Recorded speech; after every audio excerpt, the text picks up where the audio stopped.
Kitab 1 Raja-Raja. Ben-Hadad Raja Aram mengumpulkan seluruh tentaranya. 32 orang raja bersama-sama dia, beserta kuda dan kereta. Lalu ia maju, ia mengepung Samaria dan memeranginya.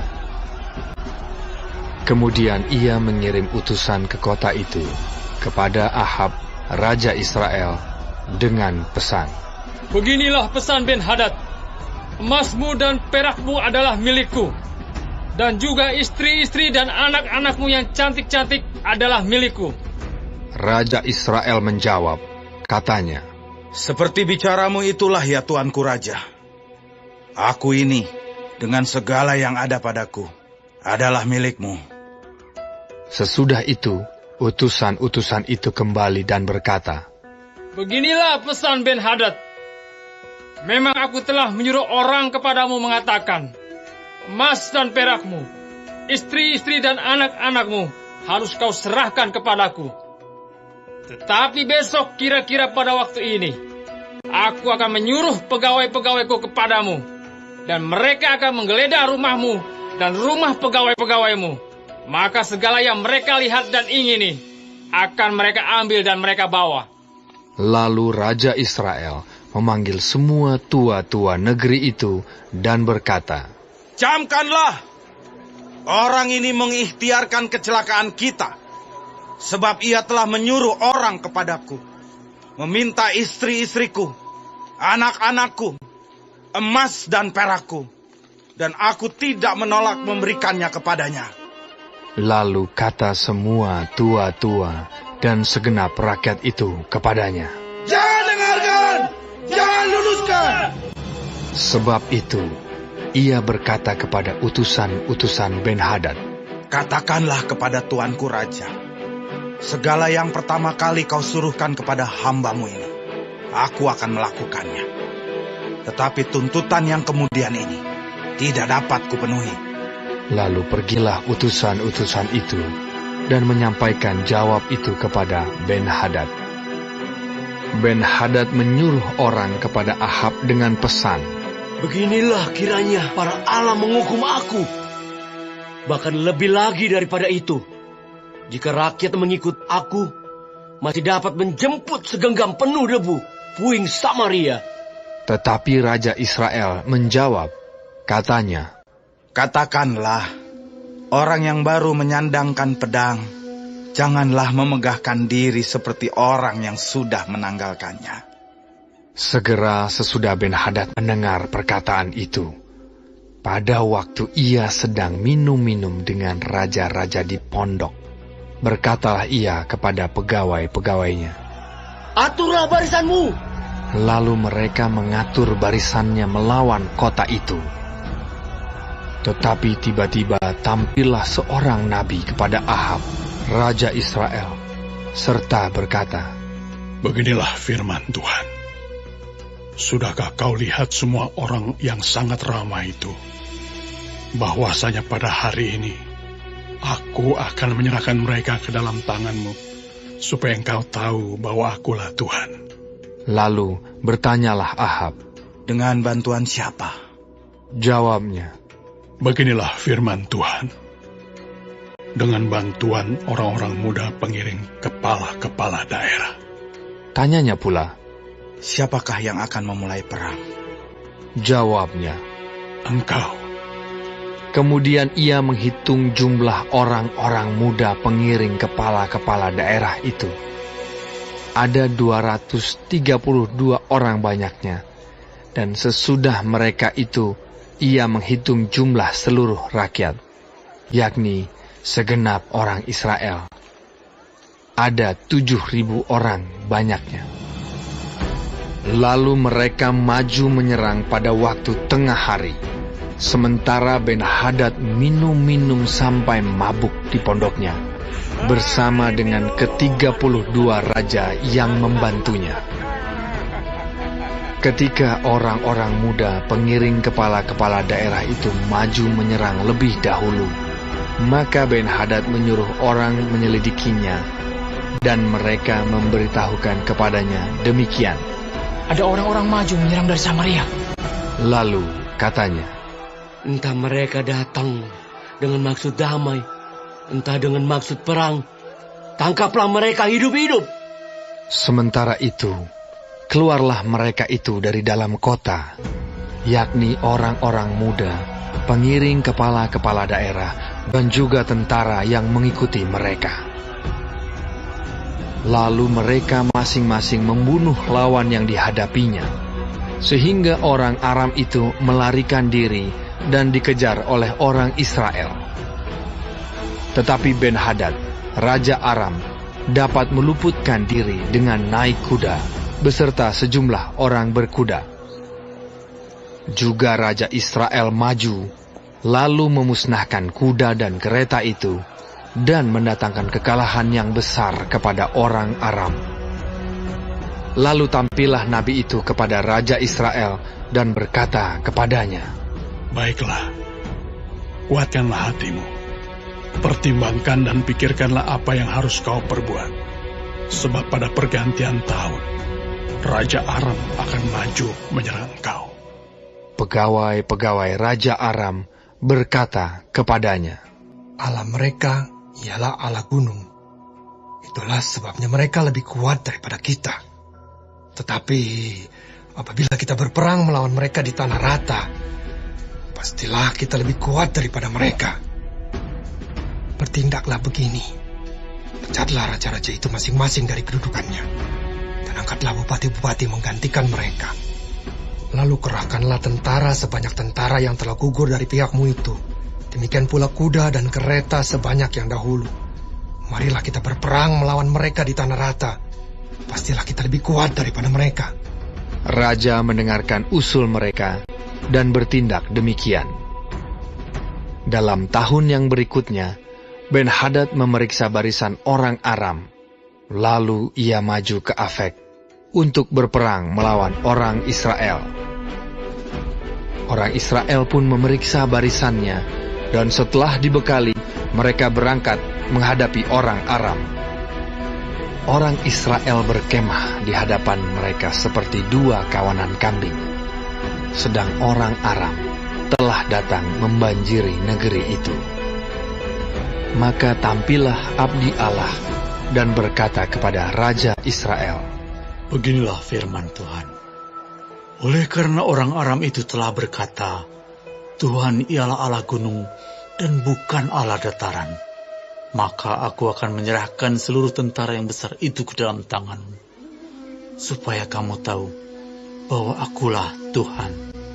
7 hari lamanya mereka berkemah berhadap-hadapan.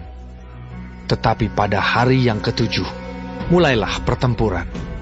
Dan pada suatu hari, orang Israel menewaskan 100.000 orang berjalan kaki dari orang Aram itu. Orang-orang yang masih tinggal melarikan diri ke Afek, ke dalam kota. Tetapi temboknya roboh menimpa ke-27.000 orang yang masih tinggal itu. Sementara itu, Ben-Hadad melarikan diri dan masuk ke kota dan bersembunyi dari satu kamar ke kamar yang lain. Lalu berkatalah pegawai-pegawainya kepadanya, Ketahuilah, kami telah mendengar bahwa raja-raja kaum Israel itu adalah raja-raja pemurah. Marilah kita menaruh kain kabung pada pinggang kita dan tali pada kepala kita, dan dengan demikian keluar menghadap Raja Israel. Barangkali ia akan menyelamatkan nyawamu. Lalu mereka melilitkan kain kabung pada pinggang mereka dan tali pada kepala mereka.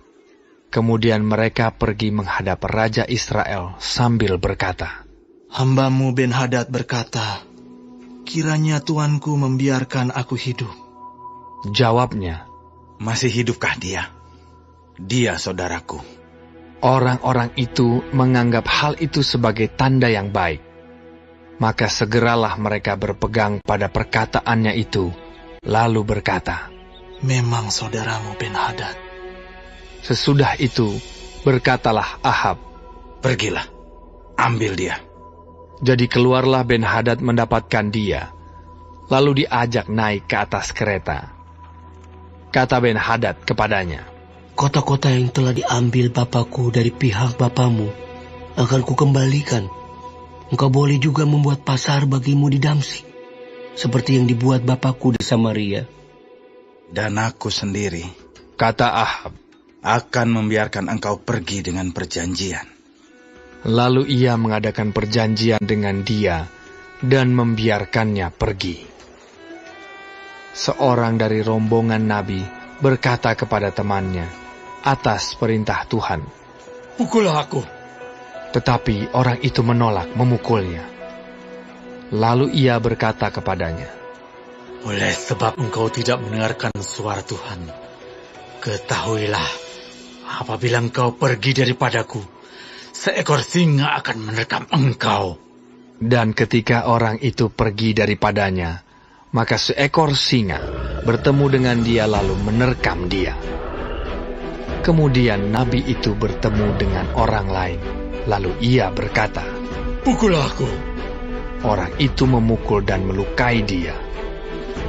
Sesudah itu, nabi itu pergi dan berdiri menantikan raja di jalan, sambil menyamar dengan membubuh kain pembalut pada matanya.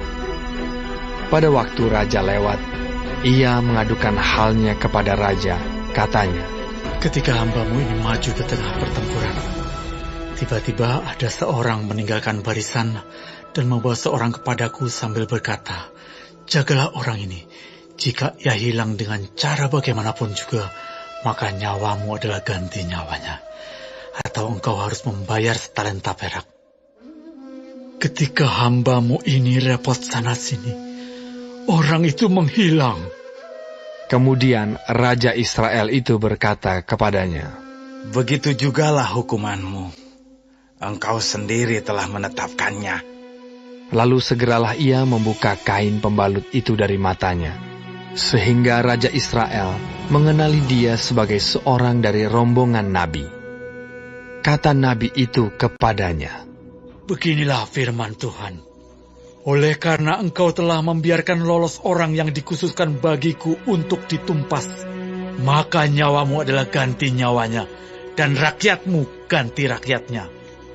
Lalu raja Israel pergi ke istananya dengan kesal hati dan gusar. Maka sampailah ia di Samaria.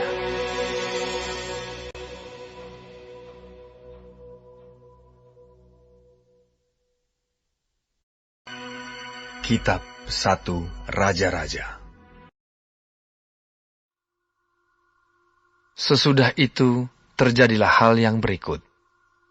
Nabot, orang Yisrael, mempunyai kebun anggur di Yisrael, di samping istana Ahab, raja Samaria. Berkatalah Ahab kepada Nabot, Berikanlah kepadaku kebun anggurmu itu, supaya kujadikan kebun sayur, sebab letaknya dekat rumahku. Aku akan memberikan kepadamu kebun anggur yang lebih baik daripada itu sebagai gantinya. Atau jikalau engkau lebih suka, aku akan membayar harganya kepadamu dengan uang. Jawab Nabot kepada Ahab, Kiranya Tuhan menghindarkan aku daripada memberikan milik pusaka nenek moyangku kepadamu.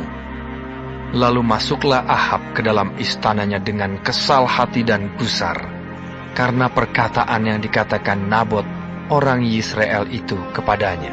Tidak akan kuberikan kepadamu milik pusaka nenek moyangku. Maka berbaringlah ia di tempat tidurnya, dan menelungkupkan mukanya dan tidak mau makan. Lalu datanglah Isabel, istrinya, dan berkata kepadanya, Apa sebabnya hatimu kesal, sehingga engkau tidak makan? Lalu jawabnya kepadanya, Sebab aku telah berkata kepada Nabot, orang Israel itu, Berikanlah kepadaku kebun anggurmu dengan bayaran uang, atau jika engkau lebih suka, aku akan memberikan kebun anggur kepadamu sebagai gantinya. Tetapi sahutnya, tidak akan kuberikan kepadamu kebun anggurku itu. kata Isabel, istrinya kepadanya, Bukankah engkau sekarang yang memegang kuasa raja atas Israel? Bangunlah, makanlah dan biarlah hatimu gembira. Aku akan memberikan kepadamu kebun anggur Nabot, orang Israel itu. Kemudian ia menulis surat atas nama Ahab, memeteraikannya dengan meterai raja, lalu mengirim surat itu kepada tua-tua dan pemuka-pemuka yang diam sekota dengan Nabot. Dalam surat itu ditulisnya demikian: Maklumkanlah puasa, dan suruhlah Nabot duduk paling depan di antara rakyat. Suruh jugalah 2 orang dursila duduk menghadapinya, dan mereka harus naik saksi terhadap dia dengan mengatakan, Engkau telah mengutuk Allah dan Raja. Sesudah itu bawalah dia keluar, dan lemparilah dia dengan batu sampai mati. Orang-orang sekotanya, yakni tua-tua dan pemuka-pemuka yang diam di kotanya itu, melakukan seperti yang diperintahkan Isabel kepada mereka, seperti yang tertulis dalam surat yang dikirimkannya kepada mereka. Mereka memaklumkan puasa dan menyuruh Nabot duduk paling depan di antara rakyat.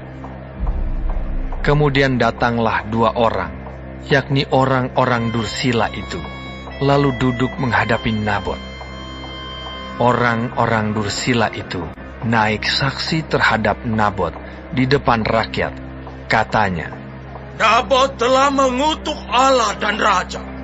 sesudah itu mereka membawa dia keluar kota, lalu melempari dia dengan batu sampai mati. Setelah itu mereka menyuruh orang kepada Isabel, mengatakan, Nabot sudah dilempari sampai mati. Segera sesudah Isabel mendengar bahwa Nabot sudah dilempari sampai mati, berkatalah Isabel kepada Ahab, Bangunlah, ambillah kebun anggur Nabot orang Israel itu menjadi milikmu. Karena Nabot yang menolak memberikannya kepadamu dengan bayaran uang sudah tidak hidup lagi. Ia sudah mati. Segera sesudah Ahab mendengar bahwa Nabot sudah mati, ia bangun dan pergi ke kebun anggur Nabot, orang Yisrael itu, untuk mengambil kebun itu menjadi miliknya. Tetapi datanglah firman Tuhan kepada Elia, orang Tisbe itu, bunyinya, Bangunlah, pergilah menemui Ahab, Raja Israel yang di Samaria. Ia telah pergi ke kebun anggur Nabot untuk mengambil kebun itu menjadi miliknya. Katakanlah kepadanya demikian. Beginilah firman Tuhan. Engkau telah membunuh serta merampas juga. Katakan pula kepadanya. Beginilah firman Tuhan. Di tempat anjing telah menjilat darah Nabot, di situ jugalah anjing akan menjilat darahmu. Kata Ahab kepada Elia. Sekarang kau mendapat aku, hai musuhku. Jawabnya, Memang, sekarang aku mendapat engkau, karena engkau sudah memperbudak diri dengan melakukan apa yang jahat di mata Tuhan. Sesungguhnya, aku akan mendatangkan malapetaka kepadamu. Aku akan menyapu engkau dan melenyapkan setiap orang laki-laki dari keluarga Ahab, baik yang tinggi maupun yang rendah kedudukannya di Israel. Dan aku akan memperlakukan keluargamu sama seperti keluarga Yerobeam bin Nebat, dan seperti keluarga Baisa bin Ahia, oleh karena engkau menimbulkan sakit hatiku, dan oleh karena engkau mengakibatkan orang Israel berbuat dosa. Juga mengenai Isabel, Tuhan telah berfirman, anjing akan memakan Isabel di tembok luar Israel. Siapa dari keluarga Ahab yang mati di kota akan dimakan anjing, dan yang mati di padang akan dimakan burung di udara. Sesungguhnya tidak pernah ada orang seperti Ahab yang memperbudak diri dengan melakukan apa yang jahat di mata Tuhan, karena ia telah dibujuk oleh Izebel, istrinya. Bahkan ia telah berlaku sangat keji dengan mengikuti berhala-berhala, tepat seperti yang dilakukan oleh orang Amori yang telah dihalau Tuhan dari depan orang Israel. Segera sesudah Ahab mendengar perkataan itu, ia mengoyakkan pakaiannya, mengenakan kain kabung pada tubuhnya dan berpuasa. Bahkan ia tidur dengan memakai kain kabung dan berjalan dengan langkah lambat. Lalu datanglah firman Tuhan kepada Elia, orang Tisbe itu. Sudahkah kau lihat bahwa Ahab merendahkan diri di hadapanku? Oleh karena ia telah merendahkan diri di hadapanku, maka aku tidak akan mendatangkan malapetaka dalam zamannya. Barulah dalam zaman anaknya, aku akan mendatangkan malapetaka atas keluarganya.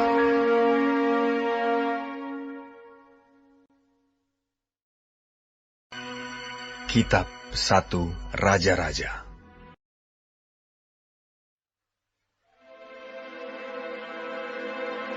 Tiga tahun lamanya orang tinggal aman, dengan tidak ada perang antara Aram dan Israel. Pada tahun yang ketiga, pergilah Yosafat, Raja Yehuda, kepada Raja Israel. Raja Israel kepada pegawai-pegawainya. Tahukah kamu bahwa Ramot Gilead sebenarnya milik kita? Tetapi kita tinggal diam saja dan tidak merebutnya dari tangan Raja Negeri Aram. Lalu katanya kepada Yosafat, maukah engkau pergi bersama-sama aku untuk memerangi Ramot Gilead? Jawab Yosafat kepada Raja Israel, kita sama-sama, aku dan engkau, rakyatku dan rakyatmu, kudaku dan kudamu. Tetapi Yosafat berkata kepada Raja Israel, baiklah, tanyakan dahulu firman Tuhan. Lalu Raja Israel mengumpulkan para nabi, kira-kira 400 orang banyaknya. Kemudian bertanyalah ia kepada mereka, apakah aku boleh pergi berperang melawan Ramot Gilead, atau aku membatalkannya?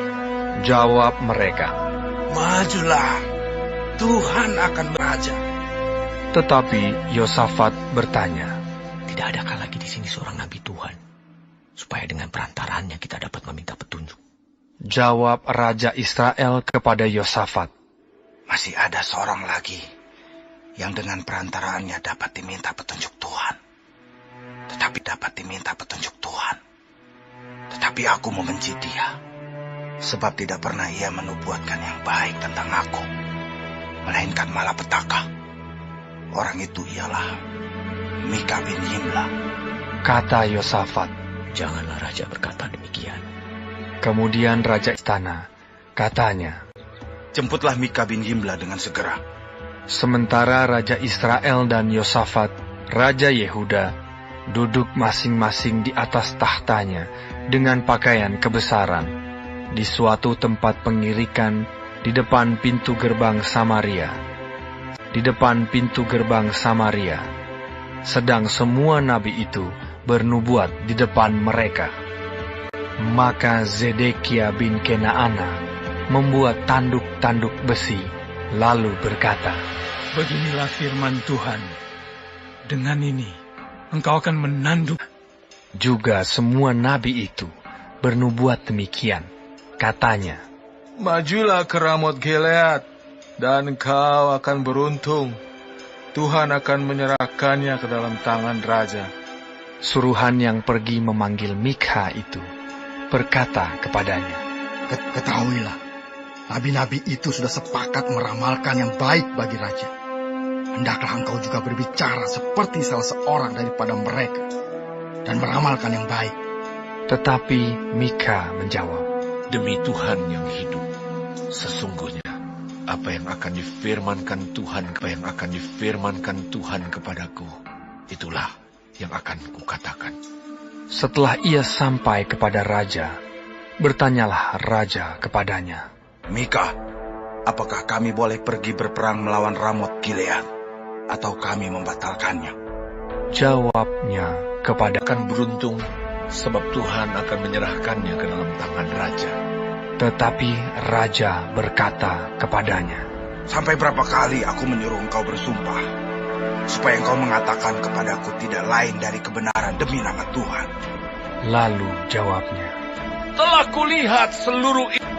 kulihat seluruh Israel bercerai-berai di gunung-gunung, seperti domba-domba yang tidak mempunyai gembala. Sebab itu, Tuhan berfirman, mereka ini tidak punya Tuhan. Baiklah masing-masing pulang ke rumahnya dengan selamat. Kemudian Raja Israel berkata kepada Yosafat, bukankah telah kukatakan kepadamu, tidak pernah ia menubuatkan yang baik tentang aku, melainkan hanya malapetaka. Kata Mika, sebab itu, dengarkanlah Tuhan. Aku telah melihat Tuhan sedang duduk di atas tahtanya, dan segenap tentara surga berdiri di dekatnya, di sebelah kanannya dan di sebelah kirinya. Dan Tuhan berfirman, siapakah yang akan membujuk Ahab untuk maju berperang supaya ia tewas di Ramot Gilead? Maka yang seorang berkata begini, yang lain berkata begitu. Kemudian tampillah suatu roh, lalu berdiri di hadapan Tuhan. Ia berkata, aku akan membujuknya. Tuhan bertanya kepadanya, dengan apa? Jawabnya, aku akan keluar dan menjadi roh dusta dalam mulut semua nabinya. Ia berfirman, biarlah engkau membujuknya, dan engkau akan berhasil pula. Keluarlah dan perbuatlah demikian. Karena itu, sesungguhnya Tuhan telah menaruh roh dusta ke dalam mulut semua nabimu ini. Sebab Tuhan telah menetapkan untuk menimpakan malapetaka kepadamu. Sesudah itu tampillah Zedekia bin Kenaana. Ditamparnyalah pipi Mika, serta berkata, mana boleh roh Tuhan pindah daripadaku untuk berbicara kepadamu? Tetapi Mika menjawab, sesungguhnya engkau akan melihatnya pada hari engkau lari dari satu kamar ke kamar yang lain untuk menyembunyikan diri. Berkatalah Raja Israel, tangkaplah Mika, bawa dia kembali kepada Amon penguasa kota dan kepada Yoas anak raja. Dan katakan, beginilah titah raja. Masukkan orang ini dalam penjara dan beri dia makan roti dan minum air serba sedikit, sampai aku pulang dengan selamat. Tetapi jawab Mika, jika benar-benar aku pulang dengan selamat, tentulah Tuhan tidak berfirman dengan perantaranku. Lalu disambungnya, dengarlah, hai bangsa-bangsa sekalian. Sesudah itu, majulah Raja Israel dengan Yosafat, Raja Yehuda, ke Ramot Gilead. Raja Israel berkata kepada Yosafat, aku akan menyamar dan masuk pertempuran. Pakailah pakaian kebesaranmu. Lalu menyamarlah Raja Israel, kemudian masuk ke pertempuran. Adapun Raja negeri Aram telah memberi perintah kepada para panglima pasukan keretanya, 32 orang banyaknya. Demikian. Janganlah kamu berperang melawan sembarang orang, melainkan melawan Raja Israel saja. Segera sesudah para panglima pasukan kereta itu melihat Yosafat, mereka berkata, itu pasti Raja Israel. Lalu majulah mereka untuk menyerang dia. Tetapi Yosafat berteriak. Segera sesudah para panglima pasukan kereta itu melihat bahwa dia bukanlah Raja Israel, maka undurlah mereka daripadanya. Tetapi seseorang menarik panahnya dengan saja dan mengenai Raja Israel di antara sambungan baju zirahnya. Kemudian ia berkata kepada pengemudi keretanya, "Putar, bawa aku keluar dari pertempuran, sebab aku sudah luka." Tetapi pertempuran itu bertambah seru pada hari itu, dan raja tetap ditopang berdiri di dalam kereta berhadapan dengan orang Aram itu, sampai ia mati pada waktu petang. Darahnya mengalir dari lukanya ke dalam parlung kereta. Kira-kira pada waktu matahari terbenam, terdengarlah teriakan di sepanjang barisan tentara itu. "Masing-masing ke kotanya! Masing-masing ke negerinya! Raja sudah mati!" Maka pulanglah mereka ke Samaria menguburkan raja di Samaria. Ketika kereta itu dicuci di tepi telaga Samaria, maka darah raja dijilat anjing. Sedang perempuan-perempuan sundal mandi di tempat itu, sesuai dengan firman Tuhan yang telah diucapkannya. Selebihnya dari riwayat Ahab dan segala yang dilakukannya, serta istana gading dan segala kota yang didirikannya, bukankah semuanya itu tertulis dalam kitab sejarah raja-raja Israel? Demikianlah Ahab mendapat perhentian bersama-sama dengan nenek moyangnya. Maka Ahazia anaknya menjadi raja menggantikan dia. Yos menjadi raja atas Yehuda dalam tahun keempat zaman Ahab raja Israel. Yosafat berumur 35 tahun pada waktu ia menjadi raja, dan 25 tahun lamanya ia memerintah di Yerusalem. Nama ibunya ialah Azubah, anak Silhi. Ia hidup mengikuti jejak Asa ayahnya. Ia tidak menyimpang daripadanya dan melakukan apa yang benar di mata Tuhan. Hanya bukit-bukit pengorbanan tidak dijauhkan. Orang masih mempersembahkan dan membakar korban di bukit-bukit itu. Dan Yosafat hidup dalam damai dengan Raja Israel. Selebihnya dan kepahlawanan yang dilakukannya dan bagaimana ia berperang, bukankah semuanya itu tertulis dalam kitab sejarah raja-raja Yehuda? Dan sisa pelacuran bakti yang masih tinggal dalam zaman Asa, ayahnya, dihapuskannya dari negeri itu. Tidak ada raja di Edom. Karena itu, yang menjadi raja ialah seorang kepala daerah. Yosafat membuat kapal-kapal Tarsis untuk pergi ke Ofir mengambil emas. Tetapi kapal-kapal itu tidak jadi pergi ke sana, sebab kapal-kapal itu pecah di Ezion Geber. Pada waktu itu, Ahazia, anak Ahab, berkata kepada Yosafat, "Baiklah anak buahku pergi bersama-sama anak buahmu dengan kapal-kapal itu." Tetapi Yosafat tidak. Kemudian Yosafat mendapat perhentian bersama-sama dengan nenek moyangnya. Dan ia dikuburkan di samping nenek moyangnya di kota Daud, bapa leluhurnya. Maka Yoram anaknya menjadi raja menggantikan dia. Ahazia anak Ahab menjadi raja atas Israel di Samaria dalam tahun ke-17 zaman Yosafat, raja Yehuda. Dan ia memerintah atas Israel 2 tahun lamanya. Ia melakukan apa yang jahat di mata Tuhan, dan hidup menurut kelakuan ayahnya dan ibunya, dan Yerobeam bin Nebat, yang telah mengakibatkan orang Israel berdosa. Ia beribadah kepada Baal dan sujud menyembah kepadanya, Dan dengan demikian, ia menimbulkan sakit hati Rakel, tepat seperti yang dilakukan ayahnya.